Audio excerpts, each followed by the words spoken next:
All right. So before we invite questions, Kathleen, I have a couple of questions that I was thinking about as a journalism professor. We in Harrington School, we teach students to write for print, also for television, and sound is an important part of that, and writing for audio. And since you have done a whole range of things, can you talk a little bit about your process on when you're writing for radio, which is different, it's punchier, it's shorter than the 30,000 word for the Atlantic. So what is your sort of the writing process for those things? I'm really glad you're asking about Medium, because I think it's actually central to the story of family separations. I and lots of other print reporters were doing lots of coverage, as I mentioned. And this story actually didn't, I know it's I'm going to go back to your question, just a little bit of an aside, but this story really didn't blow up until a critical moment when people working inside of detention centers leaked to ProPublica the audio of crying children, which was broadcast all over the world and broadcast on television as well. I mean, people were watching, you normally, the thinking is you need a visual to catch people's attention, and that wasn't the case here. And I think it's absolutely a case for the power of the sound of a human voice, the universality and the emotion that can be conveyed, not in words, but in sometimes pregnant pauses, or in this case, in tears, the begging that these children were doing for information about where their parents were, what was going on, where they were. I think that was really critical to what broke through. So yes, I mentioned that audio is my first love. I do it as much as I possibly can because of this power I've always believed in really strongly. I was also an NPR kid, grew up in the backseat of the car listening to it. And so it was a dream job for me. With audio, what you have to think about is the fact that people are usually doing something else when they're listening. They're ironing their clothes, they're making dinner, they're driving. And so you have no time to spare. You have to move quickly. You have to keep people engaged. You have to, we call it signposting. So you have to remind people of things, where you are in the story, who certain characters are, if you've taken a break from them and then you're returning. A lot of extra hand-holding, I guess, is another phrase that we use. And then it comes with all these great benefits when it comes to the emotional aspects of the story.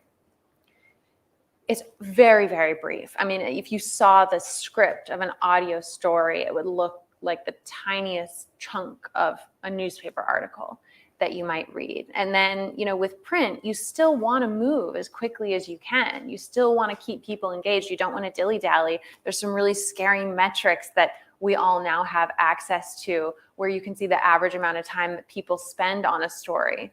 Let me tell you, if you're a writer, you don't want to know that number, because people move on. People move on within the first couple of paragraphs if you haven't really grabbed their attention. It's valuable data for us, but it is painful at the same time. But that said, you do have the freedom to go on for longer if you can justify it. And I never thought the Atlantic would publish this 30,000 word story. I mean, the context there is that I have this incredible, voracious editor. I think he's the longest serving Atlantic employee at this point and has done just about everything under the sun. And he really wants to see everything. Most editors don't have the privilege, the time and the space, but also the interest to read as much as he does. And so his thing is always, send me everything, and then we'll whittle it down, but I want to see everything. This is Scott Stossel, I should say. And so I sent him everything, and we had the full intention of cutting the story by half, but we just couldn't do it. And so we took a leap of faith, presented it to the executive editor, and we're shocked that he came back and said, take the space that you need. I mean, the story traces the background of family separations and how it came to be, but it also traces really the history of border enforcement in the United States, the structure of the bureaucracy that I described earlier. So sometimes you just need that much space to say as much as we felt was necessary, and print is the only place that you're going to get it. So then the follow-up question, because I do a lot of writing too, is how do you keep writing when you have so much information to sift through and decide where you're going to start, what's going to be in the middle, and how you're going to end, especially when you have unlimited, in your case now, numbers of words to use? So it's really overwhelming to deal with that much content. I created a almost hilariously complex method for organizing my material. I've presented it at a number of different journalism schools, and people are like, oh my gosh, how did you, because I ended up with over 200,000 words of just basically a dossier of what I had. It allowed me to easily access information when I needed it. So I needed to be able to, in real time, cross-reference what I was hearing in an interview with what the records showed. And so organization is 9/10 of investigative reporting. That's where the process always starts.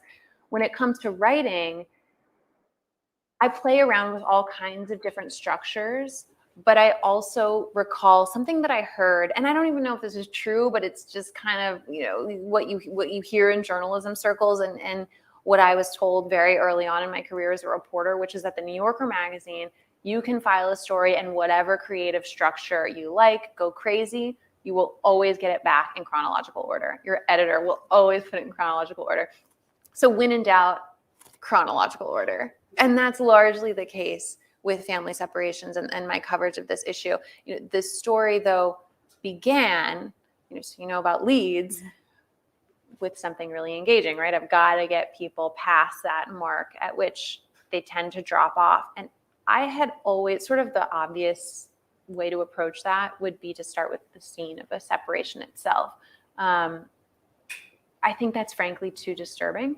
Right out of the gate, it's a very, very dark story. A lot of people, rightly struggled through it. And I heard that from a lot of readers who were grateful, but it's painful. And so I had always been really interested in the experiences of the shelter workers, because they were on the front lines of caring for separated children. So, in this year period before separations have been made public, children were being dropped into their laps. One shelter worker said it felt like getting an Amazon package, where somebody drops off a kid and leaves, and she in that instance was describing a baby, a sick baby who landed in her arms. She had no information about where this child had come from or who their parents were. I felt, their experiences are obviously, they're disturbing, they're relatable in some ways. My challenge as an immigration reporter is often getting people to understand the circumstances of those who've come to the United States. For an American audience, it's easier for them to get into the mind of a therapist or a counselor in working in a shelter like the many, many that we have in this country. And, then we sort of follow the story with them as they're trying to figure out what's going on. Who are these children? And this kind of horror unfolds from there. So I know there are questions coming, but I have one final question, and then I will stop asking. You walked us through the process of how you broke this story, but were there moments when you thought the story is not going to go anywhere, right? Because people were not willing to talk to you. So how do you keep going? Because it was a long time. You just start. So when I made the decision to move over to the Atlantic, from my earliest conversations, we talked about and agreed upon the importance of an investigative story, looking at what had happened. As Jeff Goldberg, our editor-in-chief, put it, the definitive story of family separations. I think that's imperfect language, right? Because the people who experienced it, their story is the definitive story. But what he meant was, tell me everything you can learn. I did not think it was going to take 2 years. And by then, we were already a couple years out this policy.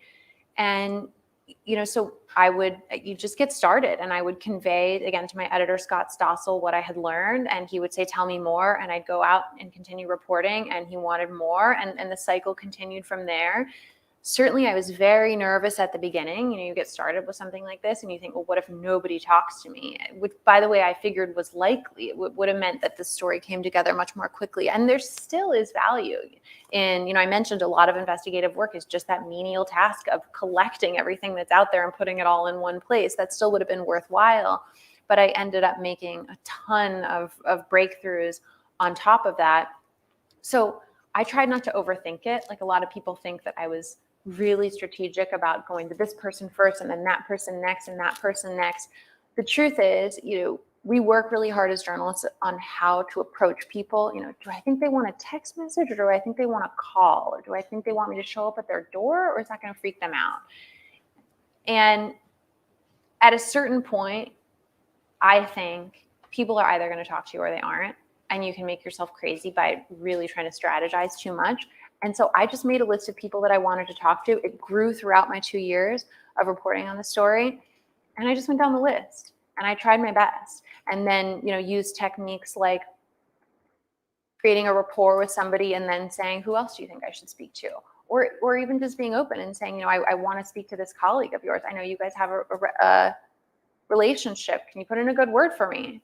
Do you think they want a text or a call? It's just basic stuff like that. It's just getting started and not letting yourself be too daunted by the massive task in front of you. And, I really wondered if anybody would read this piece, because we were dealing with a lot, when it came out as a country. That seems to be always the norm.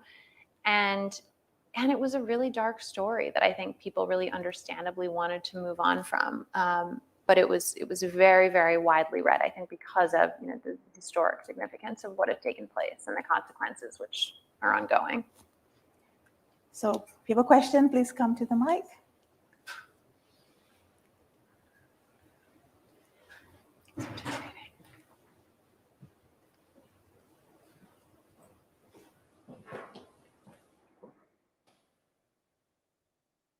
Hi.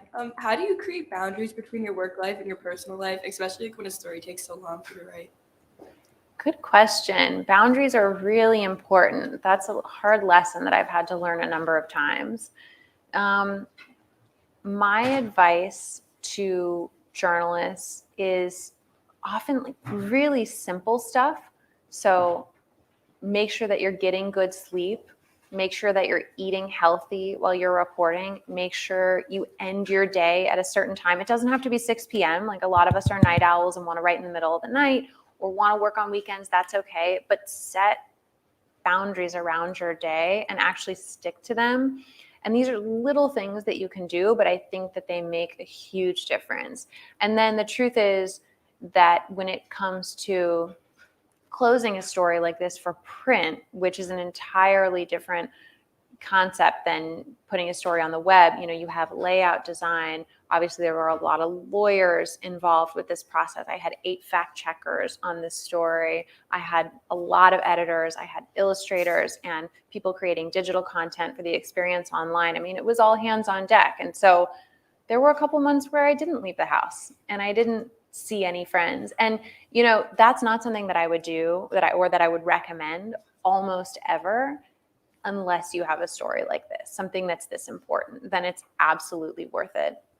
And I kind of had a conversation with myself when I set out to work on this piece and just said, Caitlin, if you phone it in for a single day on this story, you're not going to feel good about it. So there will be no phoning it in. And I stuck to it. Thank you. You're welcome. Thank you for the presentation. I'm an international student advisor, designated school official here at URI, so I know a lot about a very small sliver of the immigration system. So I was wondering, when you approach a big story about immigration and the U.S. immigration policy, how do you convey, or how do you approach trying to convey the complexity of it without losing the reader in some of those details? It's really tricky. Thank you for your question. The immigration law is often compared to the tax code in its complexity. I have accidentally become a quasi-immigration lawyer over the years because you have to learn these systems in order to be able to write about them. But they are not interesting a lot of times. I mean, it's very archaic. It's very kind of maze-like, and it's very easy to lose people. So some advice that I got early on in my career is to think when you're writing about how you would discuss your story with somebody, maybe a good friend or a relative, somebody who you really like and respect, but who doesn't know anything about this issue. How would you explain it to them? Make it as conversational and as accessible as possible. And sometimes it takes a number of tries because I think what I've written is conversational and then my editor's like, what? Or, I'm bored. You have to move quicker. You have to simplify. It usually comes down to simplifying. And so I try to go back to, being conversational as much as I can. And that's a huge part of writing for audio, which is a real benefit for me that I started my career writing for audio. And so it's shorter sentences, it's simpler words, and it's that hand-holding that I described earlier. Thank you. You're welcome. Hi. So my question is just about how you as a writer, how you separate yourself from the stories and your personal feelings, especially when it's so serious what you're writing about, and also when you have that personal connection to the subjects. Yeah, so this question comes up a lot, especially I think in the moment we're in, where social media is front and center for students who are learning about, and exploring a career in journalism. And really opinion-based journalism is, I think, I don't want to say more popular than ever, because opinion journalism has always been very popular. But I think it's fair to say that it's having a moment right now. And so, what I go back to is that role, that political role that I decided to take on in college. And like I said, I am a human being. I do have thoughts and opinions sometimes, but I am really passionate about informing. And I know that you can't do that if what you write is laden with your own perspective, and with not enough fact. Even when the fact defies conventional wisdom, even when it defies what your reader might prefer, you really just have to give it to people straight in order to be able to effectively arm them to participate in our democracy. And that's what I'm here to do. And so, certainly things come up in the moment, but I go back to that idea as my North Star, and that continues to guide me. And, when I talk to students who are like, but don't you just feel so strongly that you have to say how you feel, and don't you? And I say to them, you can have a wonderful career as a commentator. You can have an amazing column that'll probably be really widely read. And, both are important. But my role is actually pretty narrow, so I just try to stick to it. Thank you. So, Caitlin, can I actually follow up on that? Sure. So, even though the publication is a print publication, there's also an online presence as well. So, how do you respond to comments when the stories like this, which are, there's controversy around it, but people have very strong opinions about it too? Do you respond? What is your engagement with the audience that is with your work? I try to engage as much as possible with people who bring thoughtful perspectives, including and probably mostly thoughtful criticism of our work. I think that's really important. I can't just sit on my high horse and say, I'm going to hold the government accountable and I'm going to hold, companies accountable, but I don't have to be held accountable. I do have to be held accountable, and sometimes we make mistakes as journalists, and those have to be, or as our institutions make mistakes, and those need to be acknowledged. Like, this is all part of the process of transparency that I believe in. I also enjoy educating people about the power and the importance of the press, going out into the country to places where there's not, the infrastructure for incredible local investigative reporting. The local paper might have gone away a long time ago. And so I go into people's living rooms and hear about these conceptions of journalists where they think we can make things up, and they think that we can lie, and they think that we can tell people that we're going to keep their identity anonymous if they're a confidential source, but then we can just change our minds and write their names. I mean, we can't do any of these things. We have a very clear and old set of ethical standards that we have to adhere to as journalists, and we're here to inform. And I actually love telling people about that, just trying to, one household at a time, win people over in favor of the press, because I think, the country needs us. Even though they hate us sometimes, they need us. I agree. Hi. So my question is, I'm a freshman, I'm majoring in journalism, but I'm still unsure of what pathway to go within journalism. And I know you mentioned two nationally complex issues that are ongoing, but what are what do smaller scale, I guess, non-ongoing issues look as an investigative reporter compared to other types of reporting? What do you say? There's so much incredible investigative reporting to be done on a local level. It can mean covering an issue for a long period of time and developing a long list of sources, or these snapshot stories that I think you're asking about. I mean, we were talking earlier about this conference, this annual conference, which I implore you to attend, called Investigative Reporters and Editors. It's for everybody, even if you want to write commentary. Learning the basics of this reporting is so valuable. And my favorite panels to go to are local investigative reporting panels. So I think there was one I attended this year.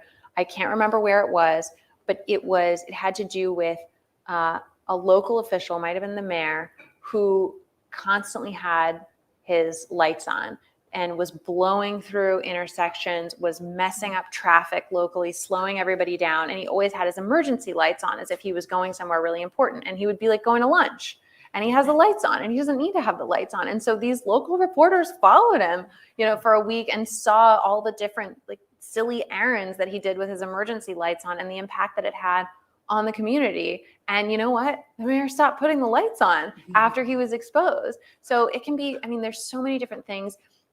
People talk about city council meetings. City council meetings are so rich.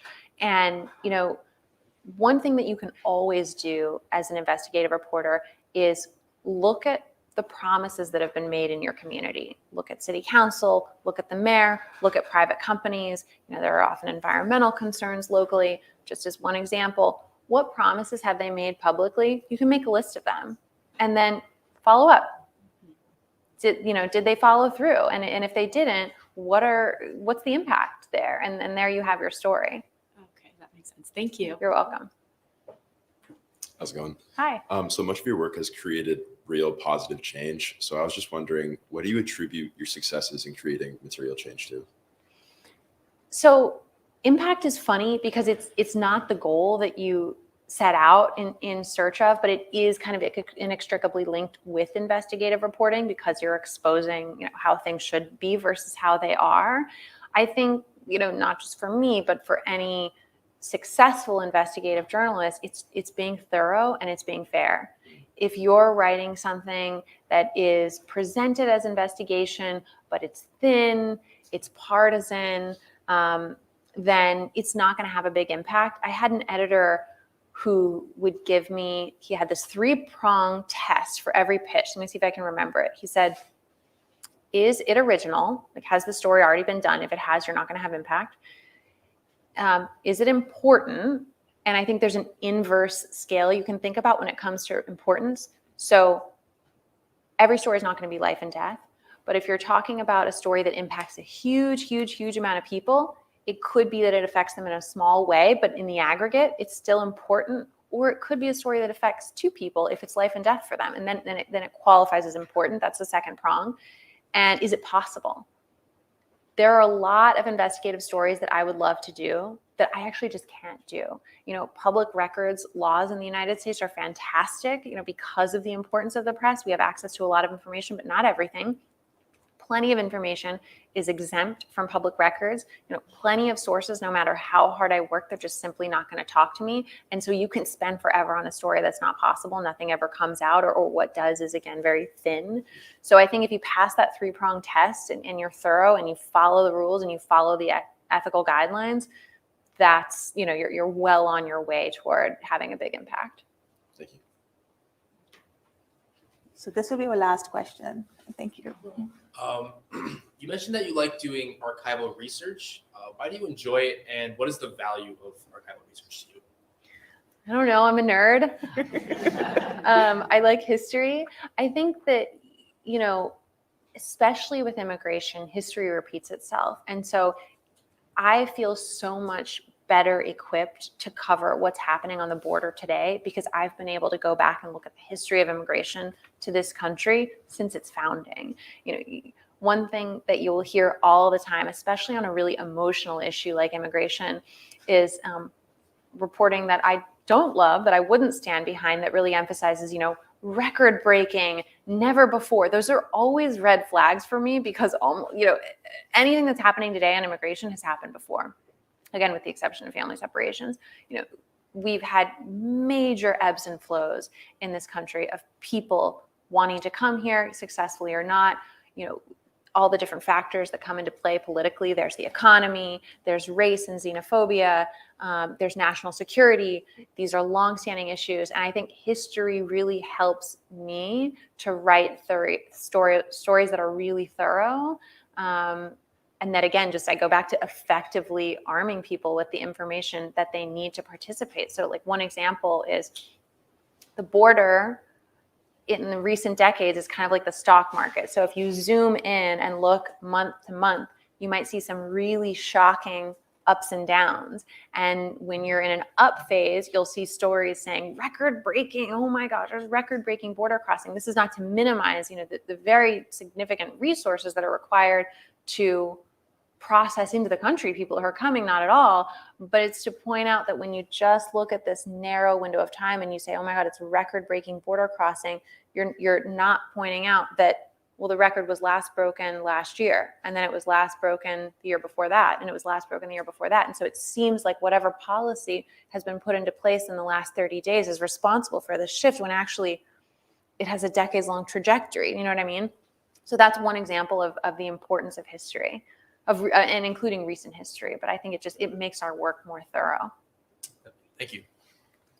So in closing, before we close, one final question, but I wanted to point out to our audience that you will be on Christian Amanpour's show tomorrow. Yes. So if you're here last, for the Amanpour lecture, Christian was here, and Kathleen is going to be on the show tomorrow. But also, this magazine piece has been selected as the only outstanding piece for Columbia University's list of outstanding work for 2023. Is that right? Not the only, but they do an anthology. Yeah, but every year. for the magazine piece, right? Oh yes, yeah. So they do an anthology of the best magazine Yes. journalism of the year. Yeah, Yes, and so Kathleen's piece is in there. Yeah. So in closing, can you tell us what's next? I know you're working on a book.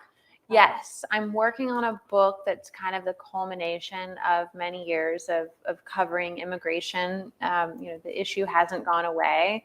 And so I'm trying to sum it all up and hopefully help people look at this issue with fresh eyes, which I think is really important.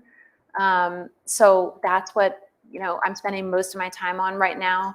I have some reporting teed up for the Atlantic, which I don't know if I can talk about, but I'll be in the magazine in January, February, probably be traveling to the Darien Gap in December, which is the jungle between Panama and Colombia, where people are crossing on foot. It's known as the most dangerous migrant crossing in the world, and record-breaking year, and the record was indeed broken last year, and then previously broken the year before that. So this is a place where it's so dangerous. You used to see a couple hundred people crossing every year the Darien Gap, and now we're at hundreds of thousands. So thank you again for your important work, Kathleen. I would like to invite the dean now to close us out for this event. Thank you, everyone. Thank you, Caitlin, and thank you particularly for everything that you share with our students. Just a fantastic experience for them to hear from someone like you. So I appreciate that. And my thanks to Lori White and the Taricani family. I think one of the things I remember since we've started this is that Jim Taricani's legacy is out there because of the impact he made as a reporter. But it's also carried on through this series, which is keeping the focus on the necessity of the First Amendment and for journalism in this country, and reminds us every year at URI and the Harrington School of Communication and Media why we continue to have a journalism program and engage and tell students, come out, be journalists, get out there, tell the stories that this country needs to sustain our democracy. So I thank you for joining us tonight, those of you that were here in person for our first hybrid event, as well as those of you who are with us virtually. And we look forward to you joining us again for another A&S event or Harrington School of Communication and Media as we celebrate our 75th year here at the University of Rhode Island. Thank you.